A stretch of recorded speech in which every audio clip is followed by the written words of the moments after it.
नमस्कार। संवाद विशेष में आप सभी दर्शकों का बहुत बहुत स्वागत है। मैं हूं सुरेंद्र कुमार। आज हमारे साथ बेहद ही खास मेहमान मौजूद हैं।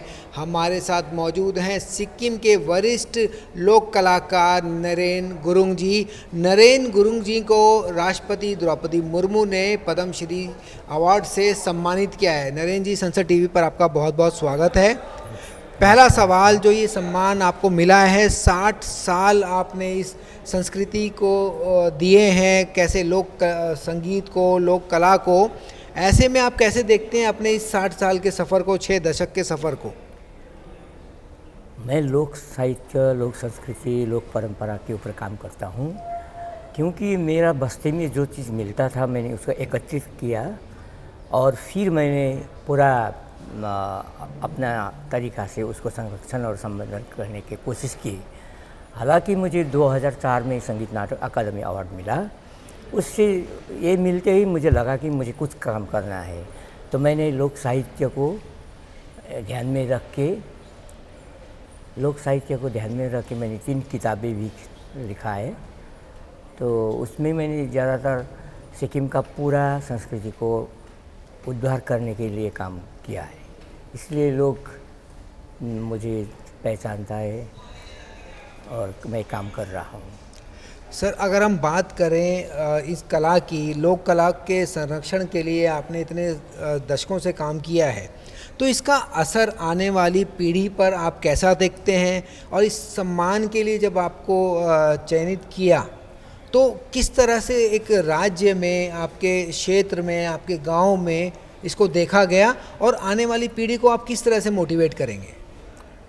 ऐसा है कि लोक साहित्य, लोक कला, लोक संस्कृति के ऊपर काम करना इतना सहज नहीं है, बहुत काम करना पड़ता है।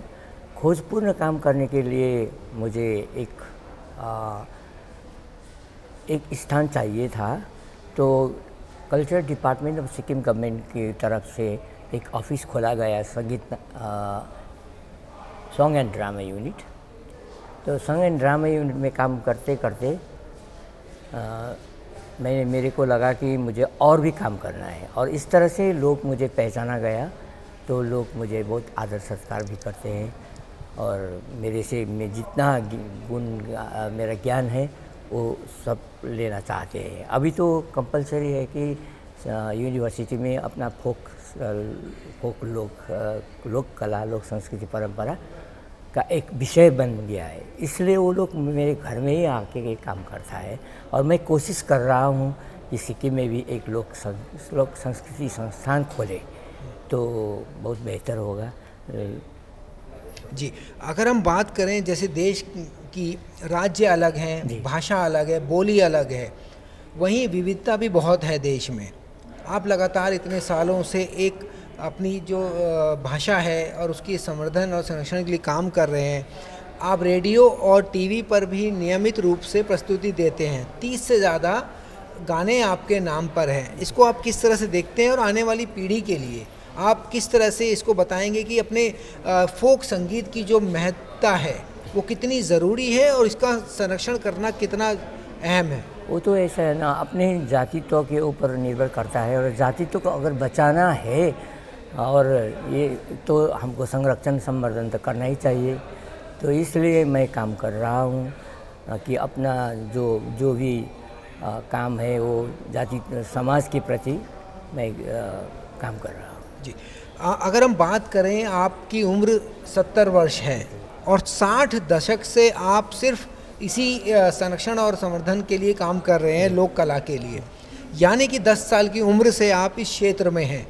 ऐसे में कौन सी ऐसी प्रेरणा किसे मानते हैं आप कि आपको इस ओर लेके आई और आप लगातार इसको लेकर काम कर रहे हैं? तो प्रेरणा तो ऐसे है कि हमारे यहाँ संगीत बिना कोई काम होता ही नहीं। खेती पाती हो, ब्याह शादी ब्यादी हो, पूजा पाठ हो, कुछ भी हो, खेती घर का काम हो, वो भी पूरा संस्कृति के ऊपर निर्भर करता है। तो वहाँ पर बहुत सारे चीज़ें हैं जो हमको एकत्रित करना पड़ा, और करते भी है, करना भी होगा। तो ये सब चीज़ को ध्यान में रखते हुए मैंने करीबन 11 संस्था को तो सिखा लिया, तो और भी काम करना है। तो एक इसी तरह से चल रहा है। अभी मैं सोचता हूँ कि आगे आने वाला जो पीढ़ी है वो अच्छे काम करेंगी।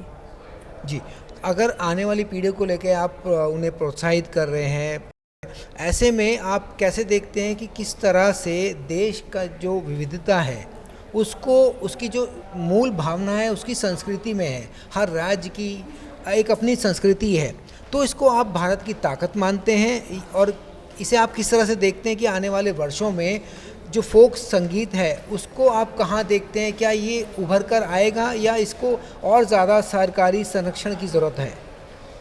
वो तो ऐसा है ना, अपनी अपनी सोच रखते हुए काम करते हैं, लेकिन काम तो करते ही है। जैसे राजस्थान का लोक कला हो, गुजरात का लोक कला हो, मणिपुर का लोक कला, कहीं भी हम देखते हैं तो एक ही आवाज़ में और एक ही तरह से आगे बढ़ रहे हैं।